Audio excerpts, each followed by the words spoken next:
unmute while you do that. Go ahead. I'll unmute you in a second. Thank you.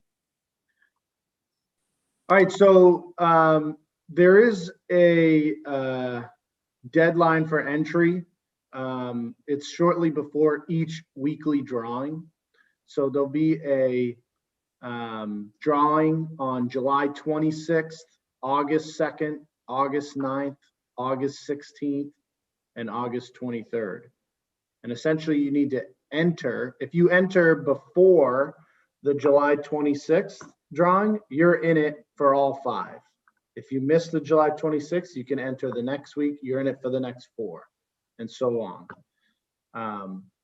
And you just go online. You can Google Vax Millions, VAX Millions, and it's very simple. You just put in your information, and you are entered. And then I believe you are contacted within 24 hours of the drawing, and you have to respond within 24 hours of being contacted. All right. Anything else on COVID? No, according to Deb, I did see her earlier today. She said everything is going very well. The numbers, she knows that more people have gotten their vaccine or gotten their second dose, but just the data from the state hasn't been updated yet. So we're still heading in the right direction.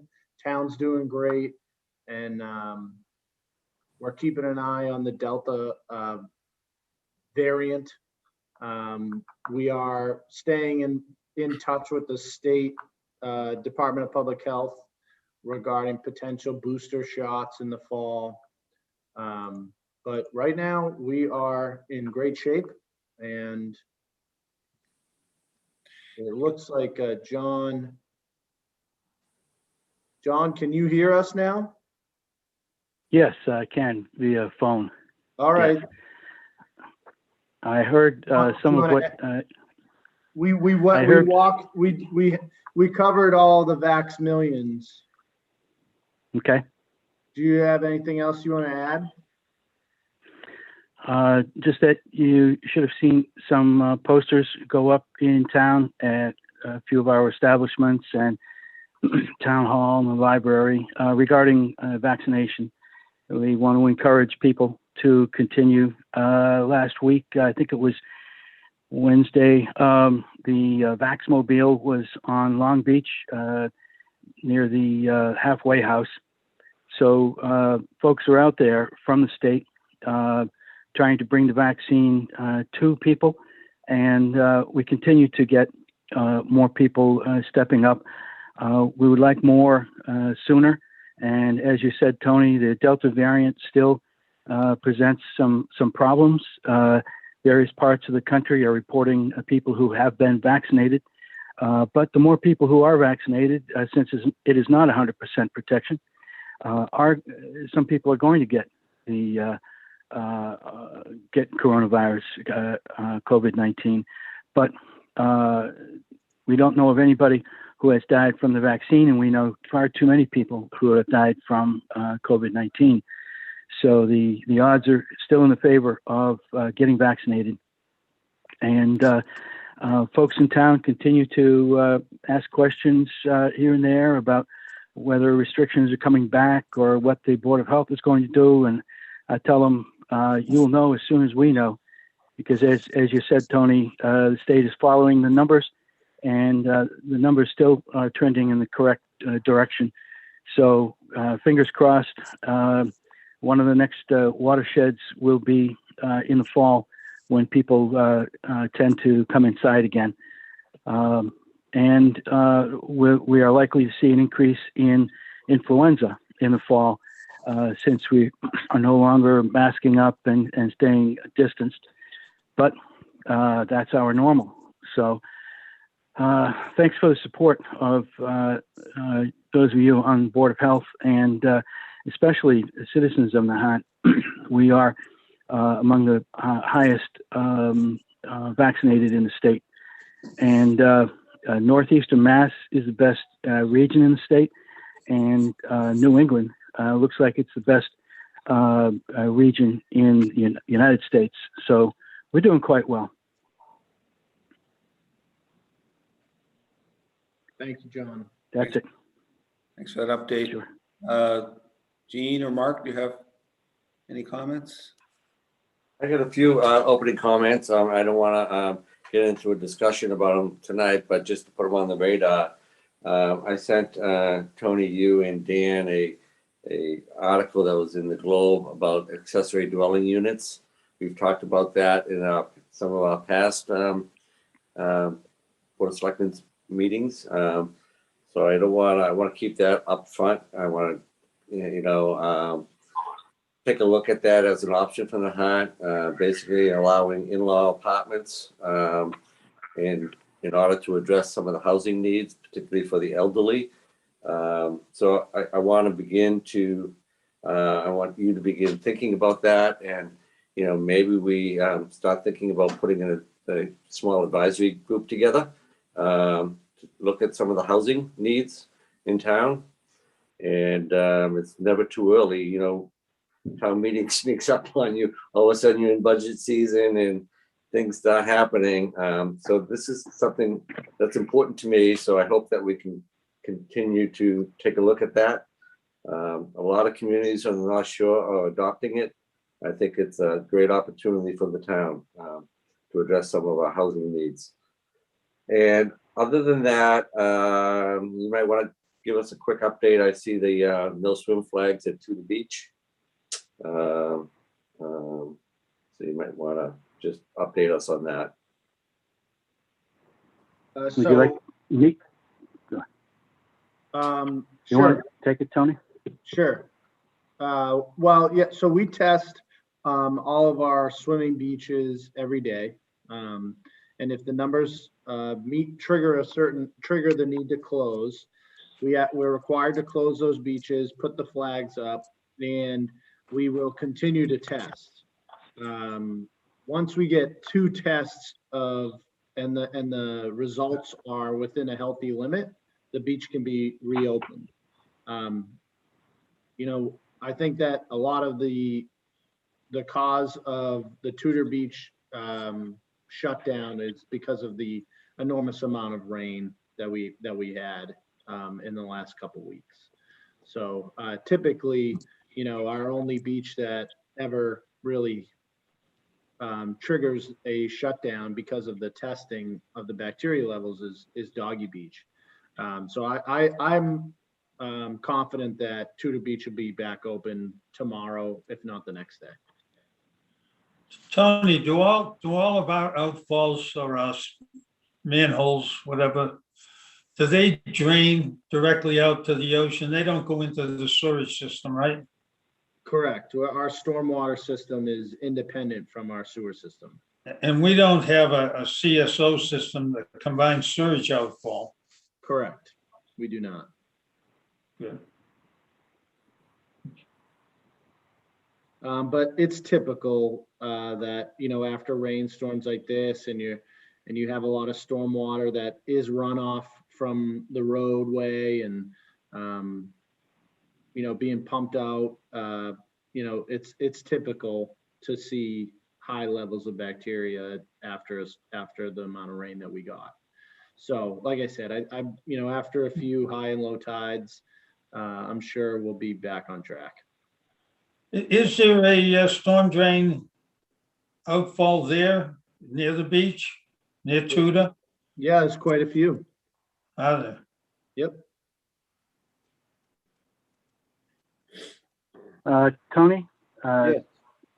this might be a good point to go on record advising citizens of the town that they can contribute by watching their use of fertilizer and pesticides on their properties. The rainfall that we've had and will continue to have throughout the summer washes those chemicals into the storm drains and out the outfalls. Whatever goes into the storm drains will end up on the shores of the town.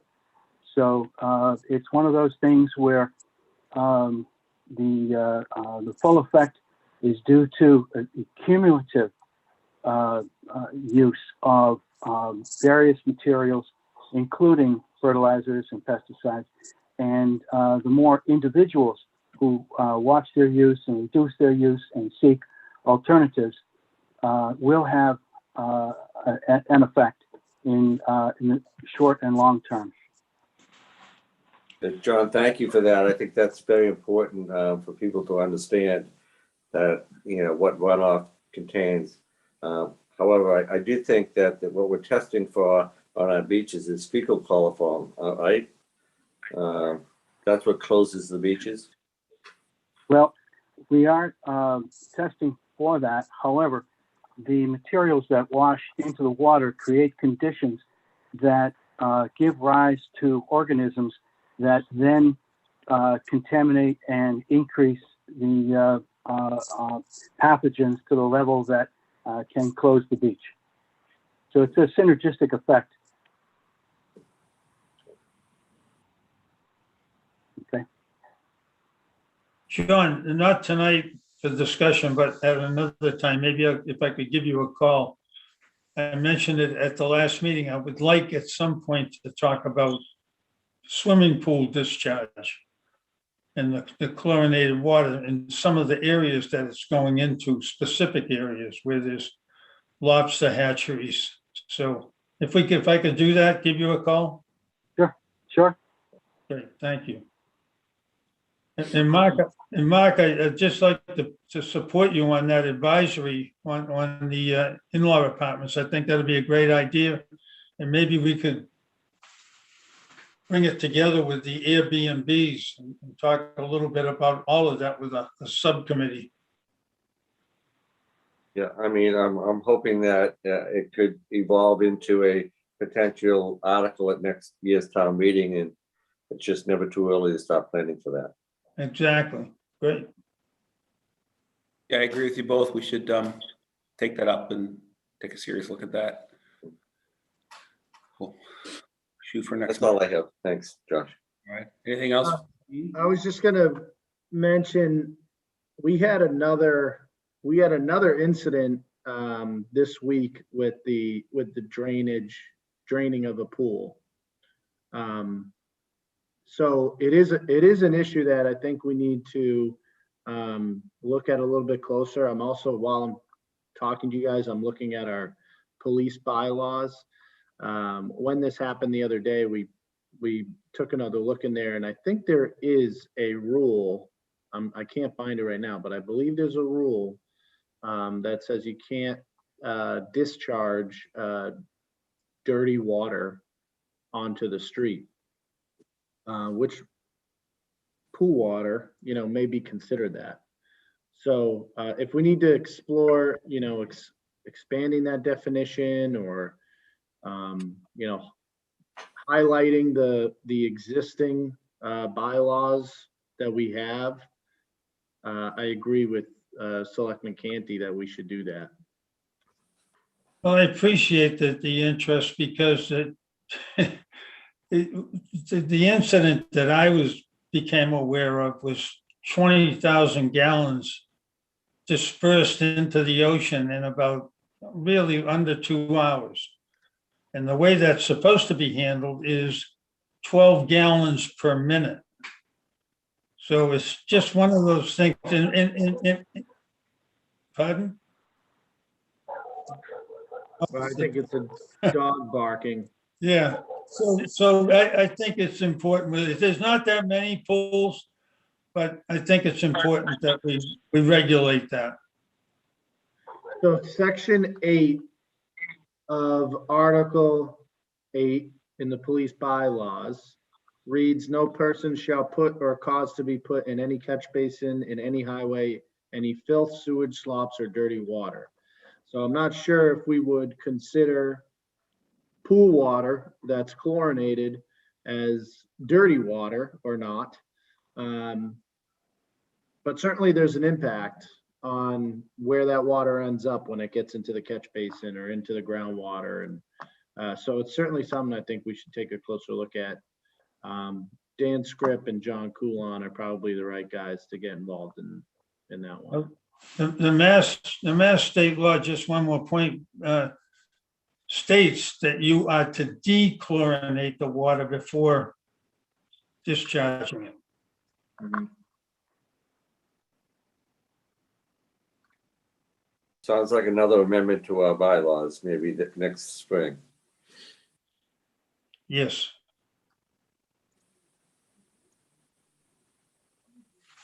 All right. Any other opening comments from Mark or Jean?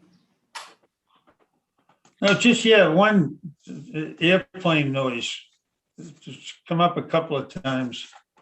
And is Dan on with us? He is. And I don't know where we go with this, but Swampscott, I think I mentioned this before, there was a July 5th article in the item. And Swampscott is looking to change the air traffic pattern to run it more down the causeway towards Nahant. And so they're taking and they're forwarding a letter to Massport with the intention of trying to change that so that it doesn't affect them as much. And I'm all for helping out Swampscott or anybody else. But I think that we need to take a hard look at this because the air traffic is going to increase as we get through this pandemic, if ever we do. But at the same time, the patterns are bringing it much closer to Little Nahant and on departures over Nahant or between the Short Beach area. So I think the deadline for any request is September the 31st, September 30th. So we would need to get a letter together. Now, have we appointed, didn't we appoint somebody onto the? Bob D'Amico. Pardon? Bob D'Amico, we Bob reappointed. D'Amico, yeah, maybe we could get together with him or you. I know you know an awful lot about this, Dan. Yeah, we had a conference call with Swampscott's representative from the Mass CAC, and she was very cooperative in terms of working with Nahant to try to defeat the new approach. So the letter that they're sending out is a surprise to me. Maybe you can shoot me a copy when you get a chance. Okay, great. Thanks. But should we be sending a letter? I don't know the context of the issue that you're addressing, so I need to learn more about it. But there's certainly no harm in it. So Gene, we've been following the RNAV study closely. They've had Mass CAC has had multiple meetings. Dan has attended, and Bob D'Amico is part of that Mass CAC. We appointed him to it. So he's our representative.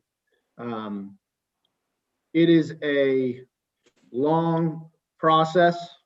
They are already flying over the causeway now, even though the direct line for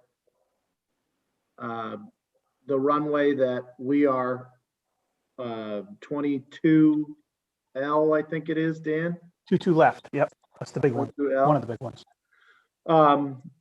So that is arrivals, right? It's an approach. And as it currently exists, it comes straight down sort of Linway if you stretch it out towards into Swampscott and into Salem and off of there. That's the approach. Follows 1A. So the RNAV study is proposing to change that approach to come over the causeway, which would make it closer to Nahan. They're already conducting those flights. Whether that be part of this study or not, I'm not sure. But we are fully engaged in that process. From our understanding, it's going to be a while before they make that change permanent, and that there's an extensive public process that they know we're interested in. We've spoken with Congressman Moulton. He is willing to send a letter on our behalf. And like I said, we're fully engaged on it. So Great, I'm excellent. not sure what the letter is that Swampscott's, if it's the same runway. You have different runways, you have departures, arrivals, different paths. So once you send that over, if you have a copy of it, or if you can point us in the direction of it, I can also reach out to the town administrator over there to get a copy of it. We'll take a look, but I'm assuming it's part of the same RNAV study that's currently occurring. Yeah, I have the article and I'll get it up to you, Okay. definitely. And it is the end of September for any request for changes, concerns.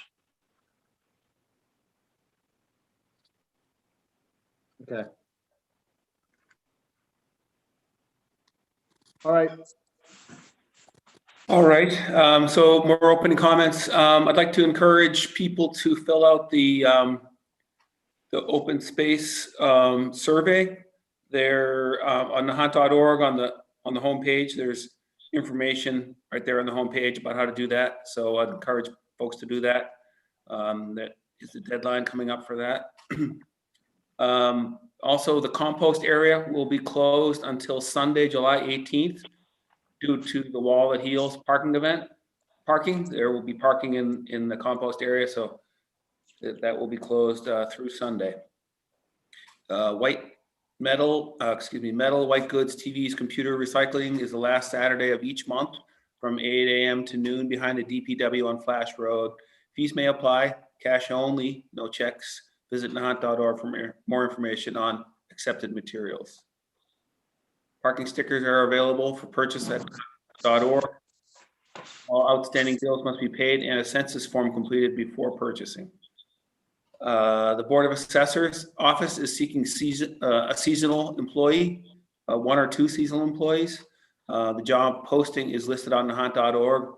Applications can be picked up at Town Hall and submitted to the assessor, Sheila Hamilton, or email shambleton@nahant.org if interested. This is a good opportunity for any college age or older, 18-year-old or older person. The pay is $13.50 an hour, and it's up to 19 hours a week. So it would be a great opportunity for a summer job this is a summer job for any college students that are home for the summer. So please apply. There's an open seat on the Council of Aging Board. Go to nahant.org for board membership position, duties, and descriptions. Send letters of interest to Kate Taylor at nahant.org, KTAYLOR at nahant.org. And we are announcing that Scott Greaves will be retiring as a call fireman after 12 years of service as a call fireman. So on behalf of Nahant, we'd like to thank Scott for his dedicated service to Nahant. Scott, yes, thank you for mentioning that.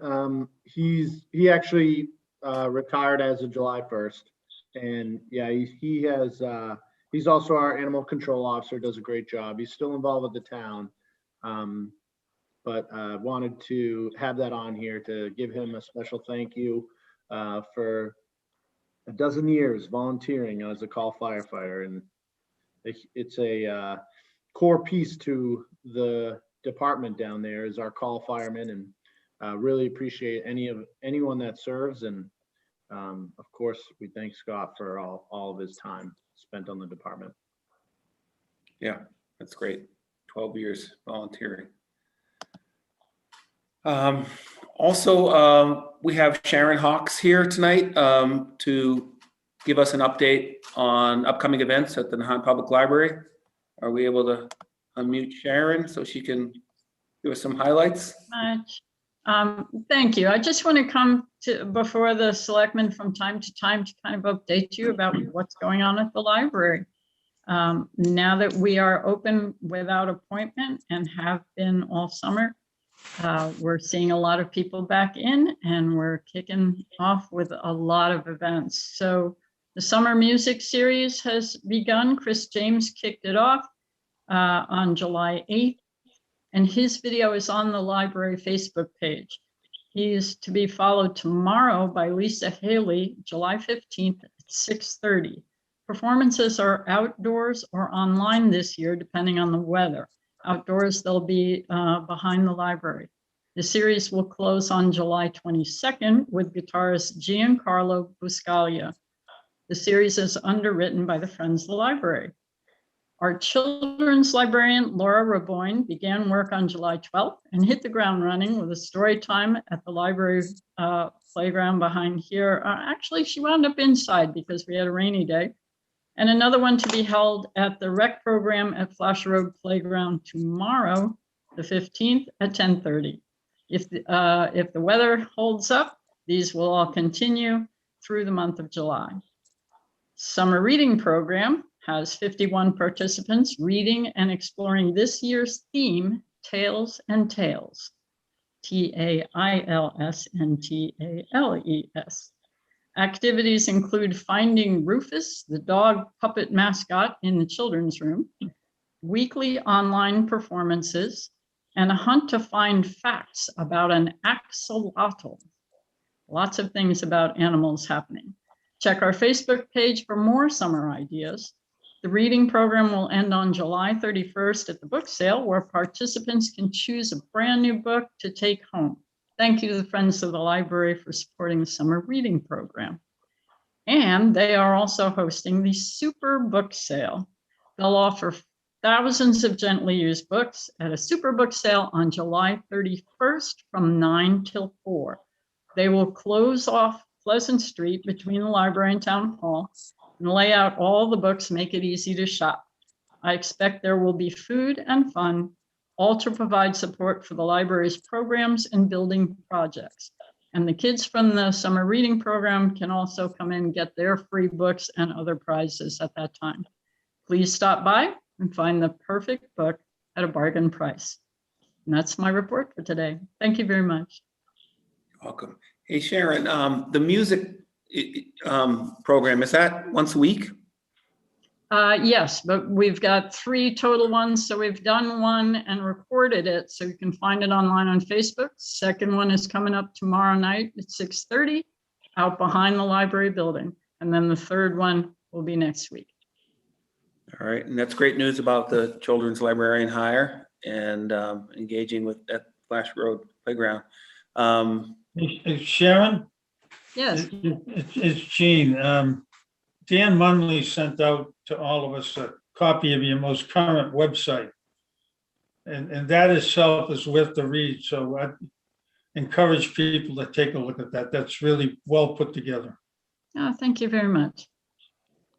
And one more question. Would you be interested in college textbooks for the book sale or no? Generally not. Probably another no would be encyclopedias. As much as we all grew up with them, they don't sell well anymore. Dated things, you know, IT from 10 years ago, probably not. Yeah. But like new current topics and titles, very definitely. Collectibles, very definitely. We've been getting some interesting things in, and we're pricing them to move them out. Justin, Josh, on that, I had boxfuls of them from my college years, and I ended up bringing them to my alma mater in the department and just left them there saying free books. Yeah. And I was told that within 2 days they were all gone. Okay. So bring them to whatever college in the area that concentration is in, and I'm sure they'll snap them up. Yeah, they're not so old. Yeah, I like that solution. I think that's a great way. What we do with books is if they are donated to the library, the staff looks at them first in case they belong in the collection. If they don't belong in the collection, they go to the Friends for the book sale. If they don't move at the book sale, then we have an organization out of Boston called More Than Words that teaches young people how to run a business. They will pick them up and offer them at their place. So we try and give every book as much chance to find its reader as possible. But I would say, you know, if it's very worn, if it's very old, you know, torn, etc., it's probably not going to make it that far. We just have too many to deal with. And so thank you for everybody who's donated. That's been amazing. You all have cleaned out your closets, your drawers, your shelves, and we have your books. And I appreciate that because the Friends support our programs, particularly summer reading program and other programs throughout the year. Thank you. All right, thanks, Sharon. Appreciate it. Moving on to new business. Moving Board of Selectmen meeting minutes. You want to take these, Gene? I'll second them. No, go ahead. I move that the Board of Selectmen vote to approve the Board of Selectmen meeting minutes from May 6, 2021. I'll second it. Any discussion? Hearing and seeing none, roll call vote. Gene Canty, aye. Mark Cullen and I. Sandra, aye. I move that the Board of Selectmen vote to approve the Board of Selectmen meeting minutes from May 27th, 2021. Second, Discussion. Hearing and seeing none, roll call vote. Gene Canty, aye. Mark Cullen and I. Next item on the agenda is to approve the appointment of Nahant Fire Chief. I would like to do that, Gene, if I could, because I had the good fortune of appointing this person as a member of the fire department when he first came out. And I know, Josh, you probably can't participate in this. So I will move that the Board of Selectmen vote to approve the appointment of Austin Antrim as the Nahant Fire Chief, effective July 23rd, 2021. Second, Any discussion? Well, yes, I will just say that Austin Antrim is my nephew, and I love him, and I'm very proud of him, and I will abstain from further discussion or voting. I'll just make a comment here. I don't know Austin that well, but I think his reputation has preceded him. But I was looking through his resume and his extensive education in the fire arena, his experience, his training, his grant procurements, everything's there, including a lifetime goal to be a fireman. It's just, we certainly have the right person.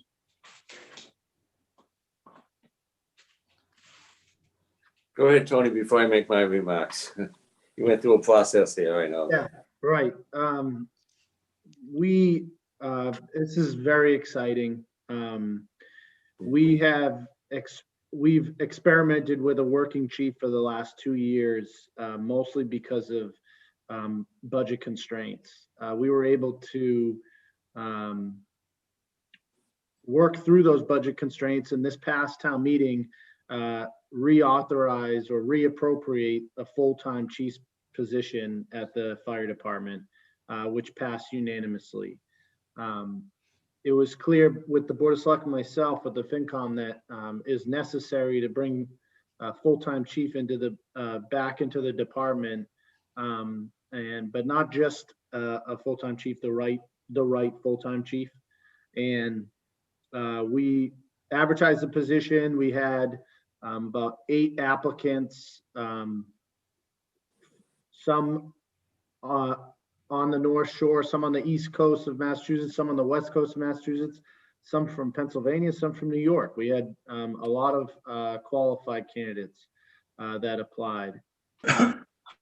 no, not one candidate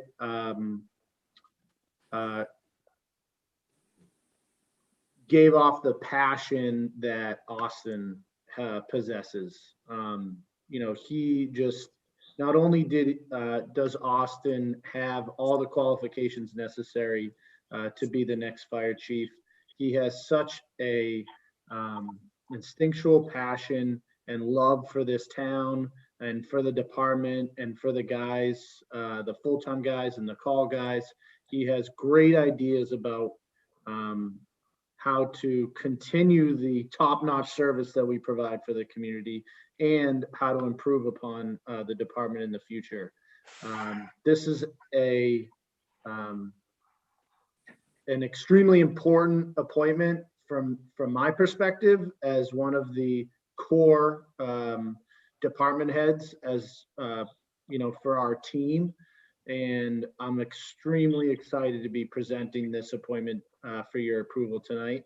Austin's going to do great. He's been doing great, and I just can't wait to get started. So we are going to hold off the swearing in. It'll be effective on Friday, not this Friday, but next Friday at noon. So we will do a swearing in ceremony here in the town hall at 12 o'clock on the 23rd, where we will say goodbye to current Chief Dean Palumbo, who's been with the department for 30 years working for the town, and we will be swearing in Austin. So very excited, appreciate your support. Congratulations, Austin.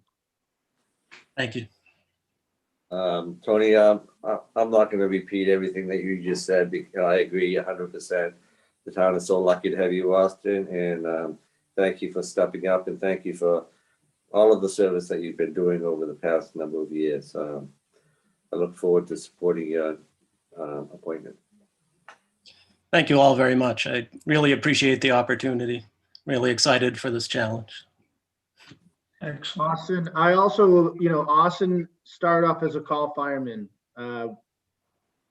became a full-time firefighter, worked his way up through the ranks, and is now going to be the chief of the department. So has every perspective from every rank all the way up. So, it's just a great fit. I just wanted to mention that he's worked his way up the ladder, no pun intended, to this position, and very excited about it. Thank you. Look forward to seeing you next Friday, Austin. Thank you, Mark. Congrats. Any further discussion? Hearing and seeing none, roll call vote. Gene Canty, aye. Rod Cullen and I. And Josh Antrim abstain. All right. Congratulations, Austin. Thank you. Congratulations, Austin. Thank you. The next item on the agenda is to approve an event request for the Nahant Women's Club Holiday Fair. You have a motion. I move that the Board of Selectmen vote to approve the event request for the Nahant Women's Club Holiday Fair on Saturday, November 27th, 2021, from 9 a.m. to 3 p.m. at the Nahant Town Hall. Seconded. Any discussion? Great to have the holiday fair back after a year off, and certainly planning ahead, booking the date end of November. So The women's club, I bumped into Linda Tampini, who's been a leader. I think 20 years she's been working with the women's club in this, and without having the fair last year, really cut into their fundraising efforts, and so it is important to them. And there shouldn't be, as of right now, there's no COVID related restrictions involved in this. So it should go off without any issue. And she understands, and that if we need to, if we run into any other types of COVID related situation, we'll address that as we get closer. All right. So any further discussion? Roll call vote. Gene Canty, aye. Cullen and I. Josh Antrim, aye. The next item on the agenda is we have the leadership of SWIM, Massachusetts, Safe Waters in Massachusetts, that would like to discuss the anti-idling law. I believe they have a presentation. We have Wendy Warham on the phone and Vi Paddock and Tess Bauda. Is there a presentation to share, or are we just a verbal discussion? There's a verbal, hello. First of all, thank you very much for allowing us to be on the agenda tonight. There is a verbal discussion, and if it's okay with you, I'll just summarize the letter that we sent and also read the Massachusetts law, which we are considering. And then we can open it up for comments of things that we would like to present, and your comments on that, if that's okay. So first of all, we are concerned about the dangers to health and to the environment for the many cars that idle in Nahant for more than 5 minutes at a time. There is a law in Massachusetts. It's the Mass General Law, Chapter 90, Section 16A, and Regulation 310, CMR 7.11. And briefly, that says that no person shall cause, suffer, allow, or permit the unnecessary operation of the engine of a motor vehicle while said vehicle is stopped for a foreseeable period of time in excess of 5 minutes. This section shall not apply to vehicles being serviced, vehicles engaged in operation for which engine power is necessary, and there are a few other specifics such as school buses and vehicles of that sort. Our concerns are that as many people stop to admire the views, they keep their heaters and their air conditioners on, they unload their beach provisions, stop or shop in the commercial areas of town, and maybe a lot of people just simply don't know that there's a law that says no more than 5 minutes of idling. And perhaps they're not aware of the health hazards to children, particularly asthma and other respiratory illnesses across many ages, and the environmental dangers of accumulating gas fumes. So whatever the reasons, SWIM would like to propose a program of community education to raise awareness. And we would also like to suggest that no idling signs be placed in strategic hot spots around Nahant. These hot spots, these signs already exist at the Johnson School, and this is a Massachusetts law that cars shouldn't idle for more than 5 minutes. The hot spots that we would like to be considered would be the wharf, the roads in front of commercial businesses, the post office, 40 steps, as well as Marginal Road and Canoe Beach parking lot. Many other towns in Massachusetts now post these no idling laws, and several are beginning to address consequences for people who idle for long periods of time. In the Massachusetts question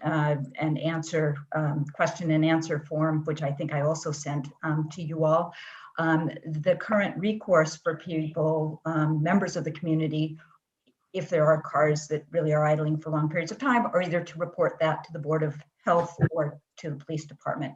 So I think the main thing right now is how can we as SWIM make members of the community aware of this? And is there the possibility of placing a few strategic signs around Nahant to make more people, especially people who are coming in from outside of Nahant, aware that they shouldn't idle for more than 5 minutes? My one last comment before I ask Tess and Vi to add other comments is I know there are concerns about the aesthetics of too many signs in Nahant, but it did occur to us that there are already many no parking signs, and if on the same pole, those could be fastened, a no idling sign right underneath that, or down at the wharf, there are many phone poles that have a do not park sign here, and maybe a few of those could have a no idling sign underneath that. Tess and Vi, please. Hi, thank you so much for listening to us today. I just wanted to add that every year SWIM hosts a variety of programs, education programs in town. And this year, one way where we'd like to get the message out about idling is to hold a contest for a banner. We're sort of thinking around fourth to sixth grade kids would submit a banner that would incorporate the information about why idling is harmful. And we would be able to hopefully post it somewhere like on the fence at Flash Road. That way the message would get out to the kids and they would also educate their parents in the meantime. So that's just one way SWIM would like to promote this message. And I think that because we have the no parking ban in Nahant for out-of-towners, one thing that's tricky is people come into town and they can't leave the car, so they keep the car running. And that's why the signage might be really important at those strategic areas. Thank you. Bye. Yes, so I think the latter issue is kind of interesting. So there's a no parking sign anywhere in town, and so people idle, and they might even just leave their car idling. I particularly see it in front of the convenience store. They just leave the car idling and they go inside and have a nice time, keep the car warm or cool. Anyway, I second everything that Wendy and Tess have said, and I'm grateful for listening to you. And so maybe you can come back to us at a later date in some format on how you think it's the best way for us to educate. We'd like to have your support and your guidance in the best way to educate the public. And what you think about signage. SWIM is happy to contribute to paying for any signs, although I think this is a municipal expense and not. Wendy, who paid for the signs at the school? Because the signs at the school have been there for more than a year, maybe 2 years. I am not sure. I don't know if it came from the school budget or maybe Tony, but I don't know who paid for it. I do know that those signs have faded, and that when I spoke with the superintendent, it wasn't Mr. Andrews, but I've forgotten his first name, but he said if we are placing signs in Nahant, no idling signs, he would like to use the same ones for Johnson School, which do need to be replaced so that they would be consistent throughout town. We just installed a bunch of new signage and crosswalk paint. We got a grant actually from Safer Streets to improve the area around the school zone specifically. So I don't know what signs you're talking about or how recent they were put up. If it was part of that project, it was through that grant. If it's a year or two old, then they're not. I'm not sure, but yeah, it would if we were to put signs up, it would be a municipal expense. It would come out of the town's budget. Right, and I believe the two signs that were put up were from safetysign.org, and those signs are $30 each. But I don't know where the money came from. Mr. Chairman, I have a few comments. Tony, first of all, I support this idea. I have a couple of questions. Maybe town council can answer. Does this require any amendment or change to our existing police bylaws? Number one. Number two, I know, Tony, we've been discussing conducting a sign audit around town to reassess where our signs are, what they say, etc. I think this could be a part of that. Perhaps we could include a new sign that says no parking, no idling on one sign rather than have 2 or 3 signs. But those are the types of concerns that I would have. But I certainly support this endeavor, and I guess to town council, the enforcement end of it, I'd be interested in how we approach that and how the police department approaches that. The enforcement is actually in the statute.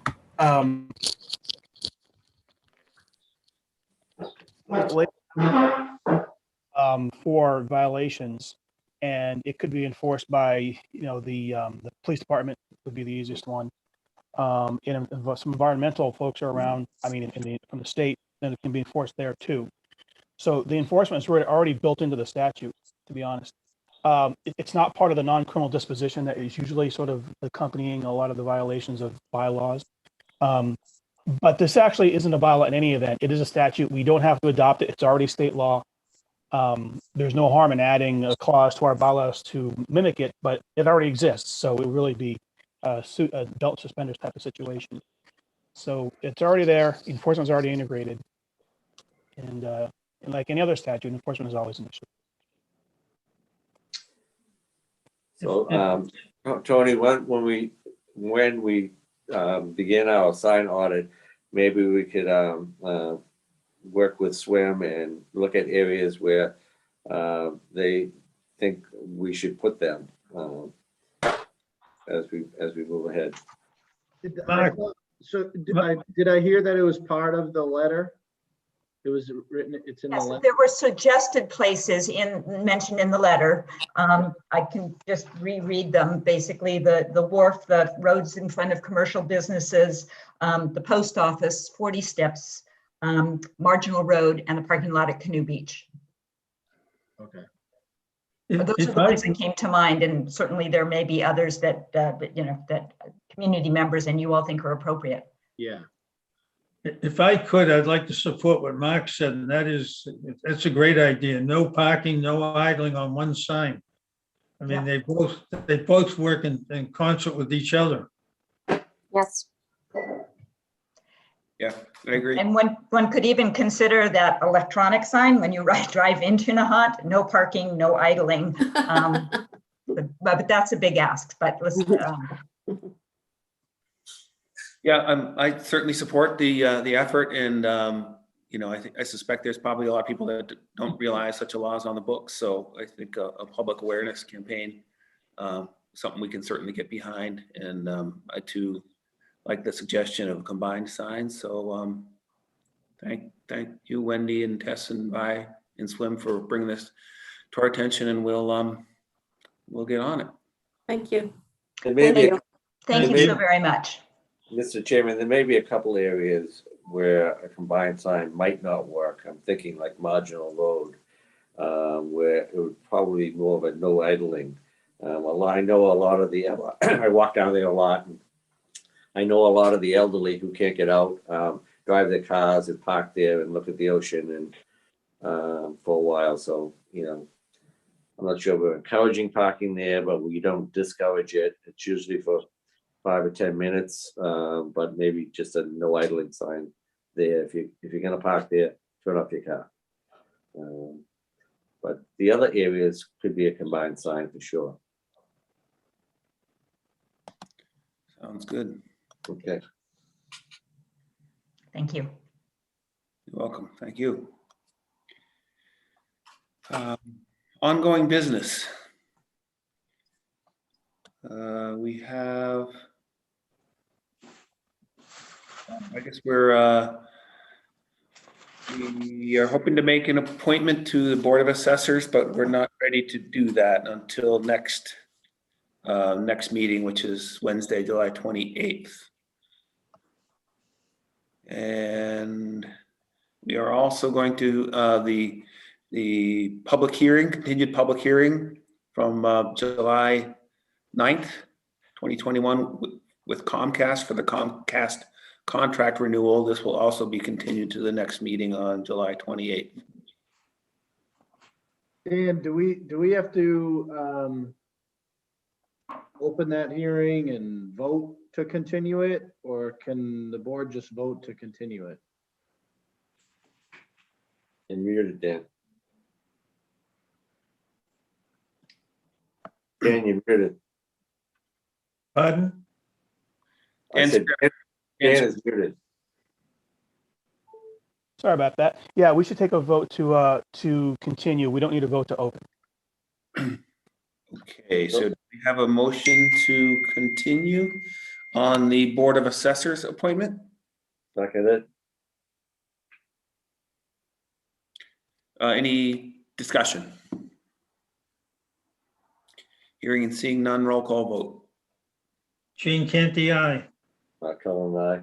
Josh Antrim, aye. Do we have a motion on continuing the public hearing for Comcast contract renewal? So move.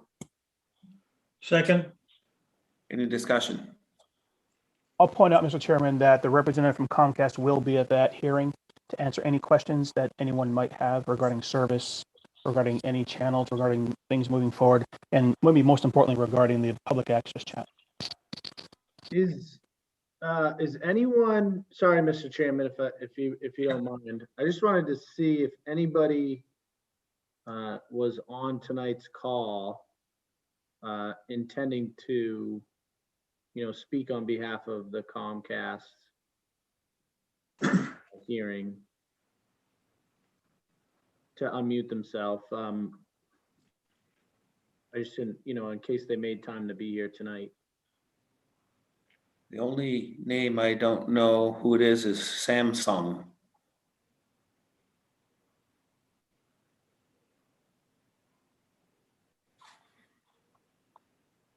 That I'm seeing on the Zoom call anyway. Mhm. Okay. So we'll do it next meeting. All right, any further discussion? Roll call vote. Gene Canty, aye. Mark Cullen, aye. Josh Antrim, aye. The next item on the agenda is preserving East Point. There hasn't been really any communication, I don't think, since the last meeting. As we recapped last meeting, we did meet with Northeastern's representatives a few weeks back, and we've followed that up with some email exchanges, trying to find common ground. That's where things stand at the moment. I don't know, Dean or Mark or Tony, if you have anything to add. I don't at this point. I know we're going into executive session later on to discuss this, so perhaps our next meeting will have more to report.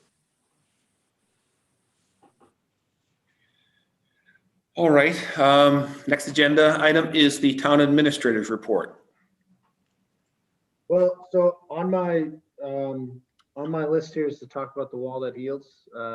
We welcomed it to town yesterday. It was an amazing reception. We had over 100 bikes, probably a dozen Jeeps, motorcycles, that is. We had law enforcement, state police, Revere, Swampscott, Lynn, Essex County Sheriff. We had Lynn Fire Department, Nahant Fire Department, Nahant DPW. We had Coast Guard boats in the channel. Our emergency management department was involved. And of course, our American Legion and a number of volunteers. It was an amazing reception yesterday, and today a tremendous amount of volunteers constructing the wall, starting at around 8 a.m. And as you mentioned earlier, they are probably about finishing up their orientation right now. We are going to promote the wall. We've put a lot of work into creating parking, free parking for non-residents, for anybody that wants to come and take a look at the event, come take a look at the wall. It's an incredible experience. Gene and I were down there today actually helping out put the wall together, and it was once in a lifetime opportunity. So it was really cool to be a part of that. And Saturday at 6 o'clock, there's a speaking event at Veterans Memorial Park.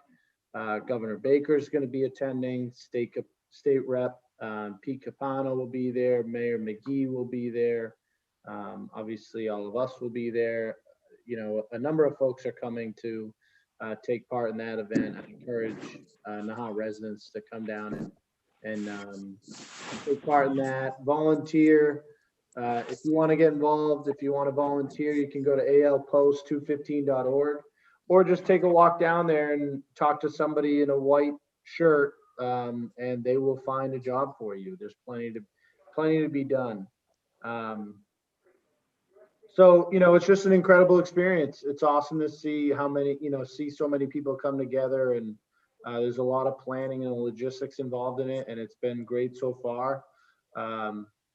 Only hiccup is a record amount of rain in the first 2 weeks of July, but we're doing okay. DPW, DPW has been amazing. They're doing a great job. I've been pushing them around a bit the last 2 weeks, trying to get ready for this, and never a question, never a complaint. They're just, getting it done. So hats off to them and everybody that's been involved. And be going down there. Hopefully we get through executive session pretty quickly. I want to try to get down there around 8 o'clock tonight. We're gonna turn the lights on, and I can't wait to see that too. So that's all I have. Yeah, that was, yesterday was great. Thank you, Tony, and the dozens of volunteers that made this all possible. It was pretty awesome yesterday, and looking forward to Saturday. And as I drove home from work, looked great in the field. Fits there perfectly, So yeah, it's awesome. Historic event for Nahan. That was a great event.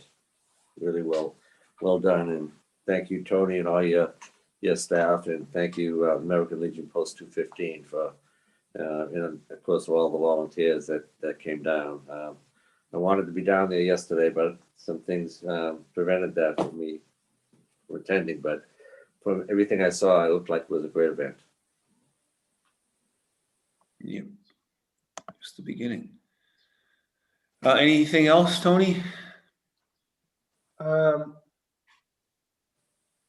We are going through the process of interviewing for our assistant accountant. Interviews lined up next week. We got a few good candidates there. We are trying to put the, somewhat finishing touches on the new website before we launch that. Obviously, there'll be some changes after we launch. I'm sure we'll have to make some adjustments. So that should happen in the next couple weeks.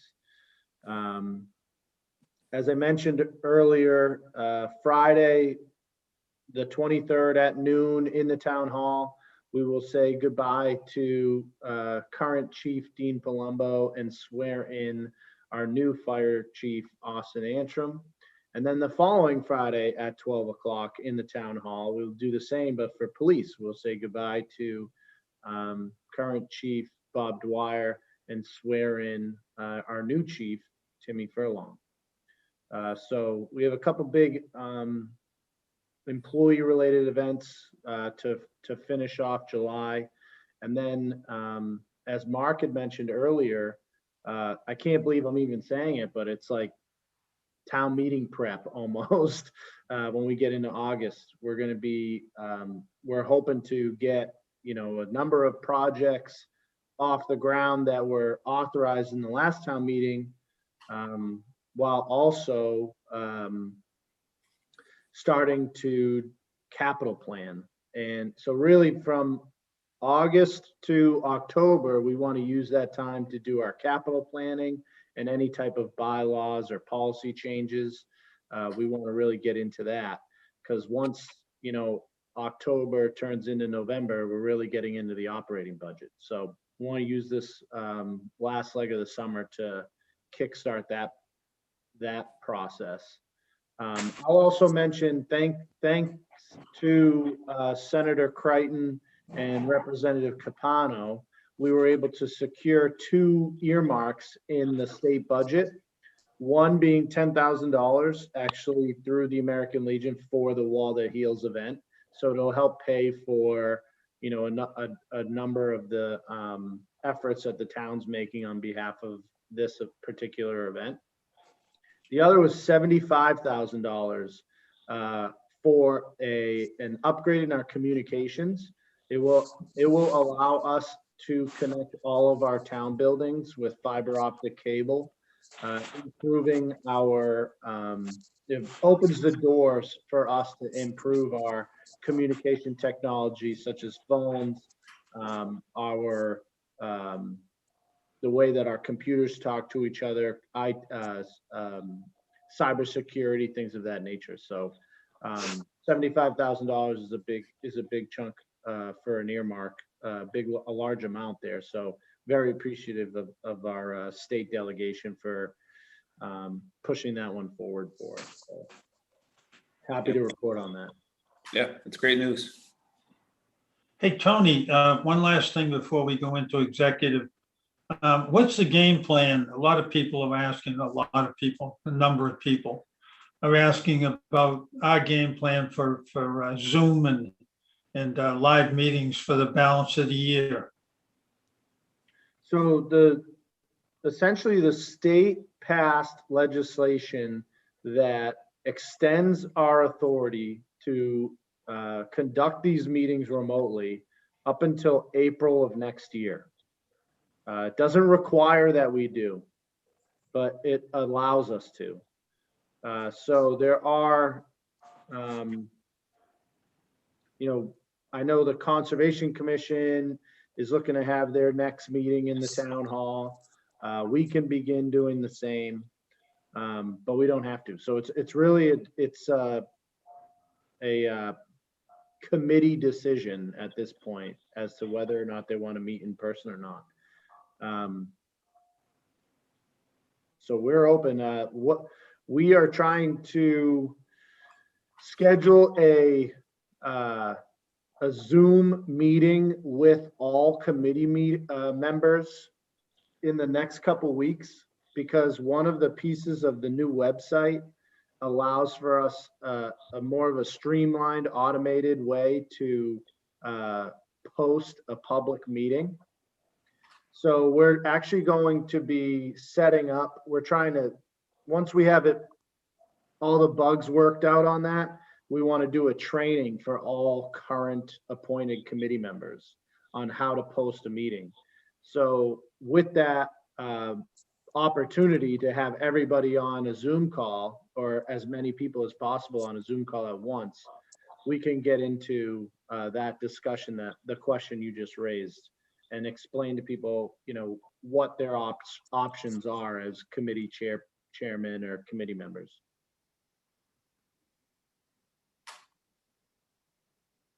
Sounds good.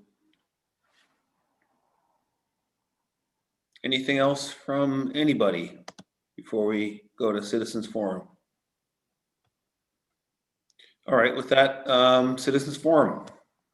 If we have anything in the chat, or I suppose that's the only way. Yeah, can I speak? Of course. Okay, I have a couple of questions for you. The biggest thing is, I was thinking about the 4th of July this year, and I'm thinking about the 4th of July in 2019.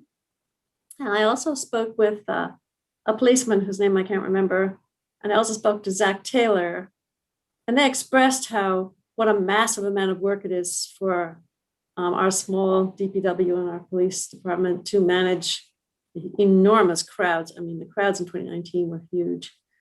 And so I came up with two ideas to try and help with that. One was to break tradition, which is probably impossible, but schedule our fireworks the same evening as, say, Lynn. So we don't have crowds coming from elsewhere to come to our fireworks. And the other idea was having the fireworks so deep into Nahant makes it harder for DPW and the police to make streets one way and control the traffic.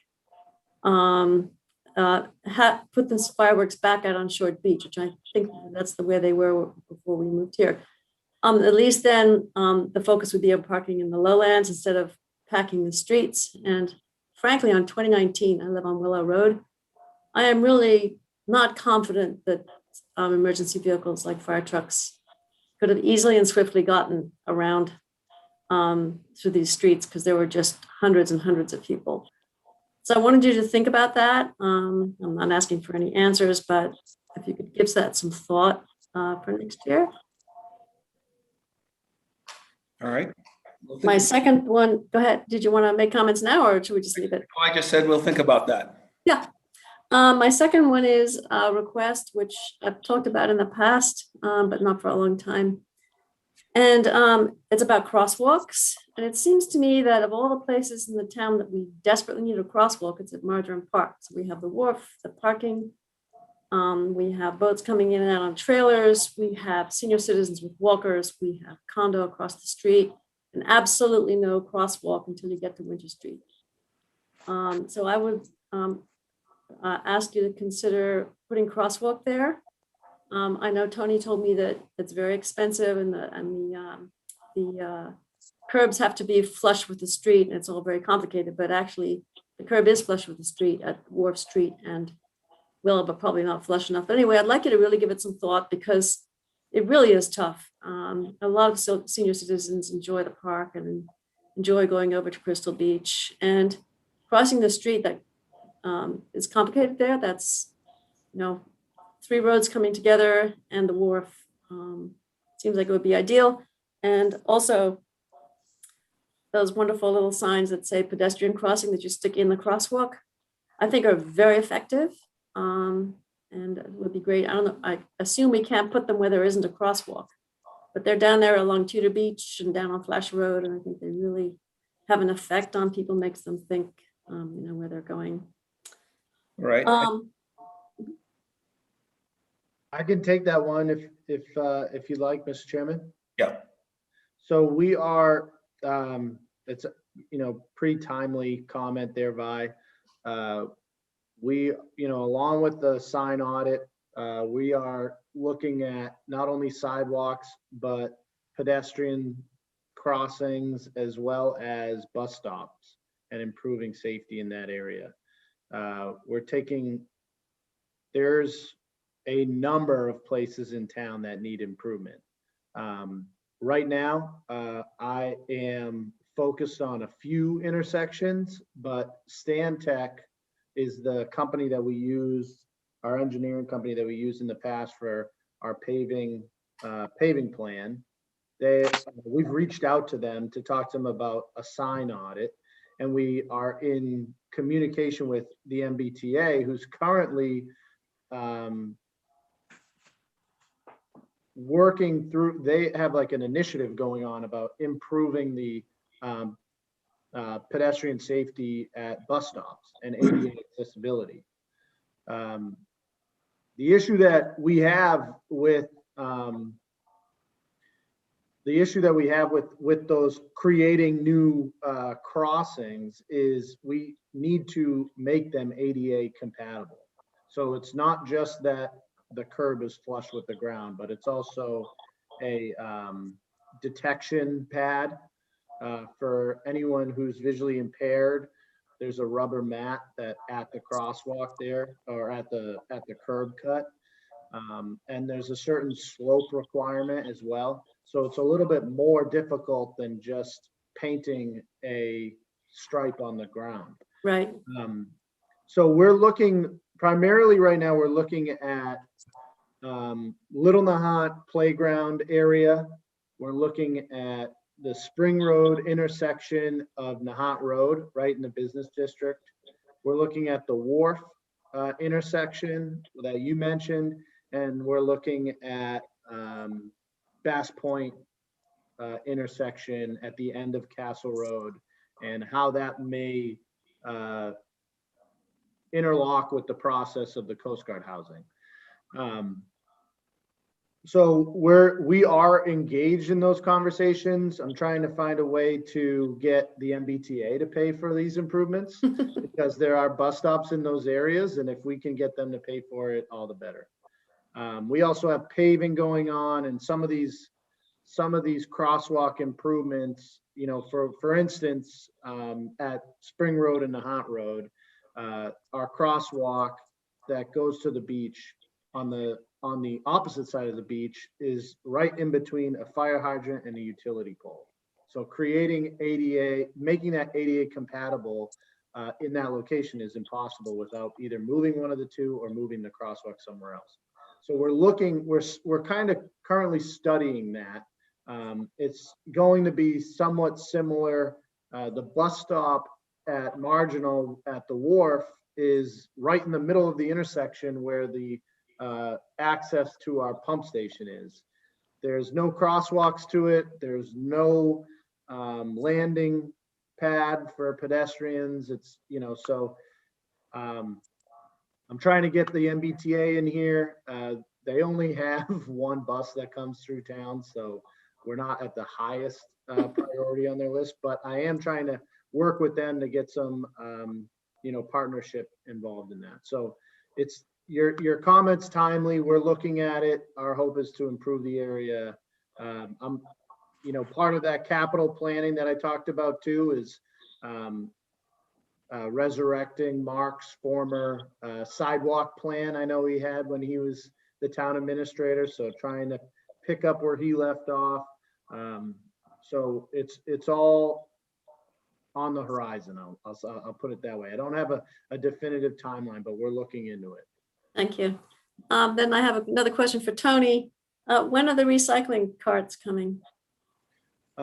We are expecting the end of August. And then the final question, sorry, everybody, but this is short. So we became a Tree City USA, and Tony and I and Kristen Taylor have been communicating. I'm kind of hoping we can have a little event of some sort to celebrate becoming a Tree City USA and erecting a sign somewhere. Sorry, Josh. So I don't know where we are on that, Tony.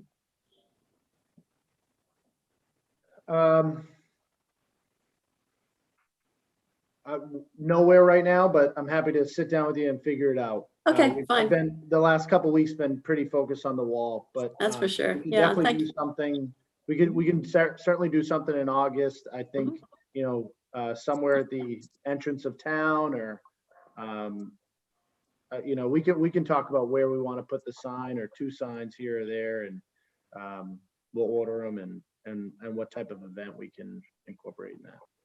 Thank you, everybody, for taking my comments. Thank you. All right, anything else in the chat, Tony?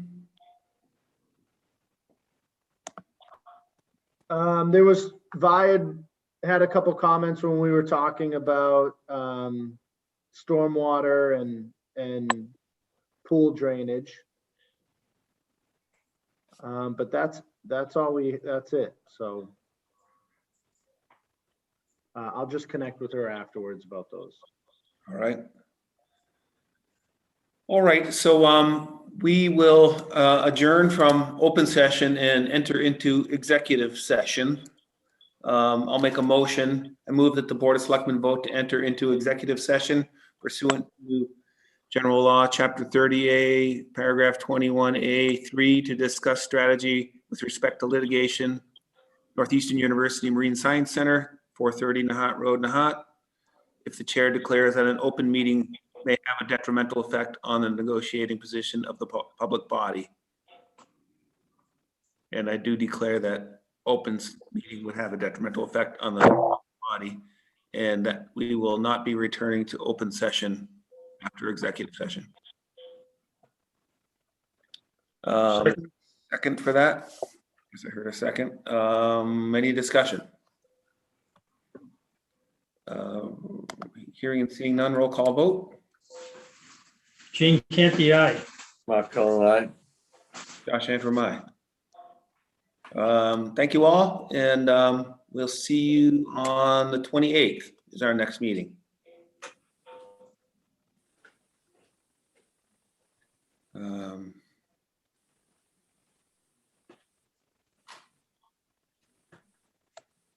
Right. Hold on one moment. All right, I'm gonna take a quick break.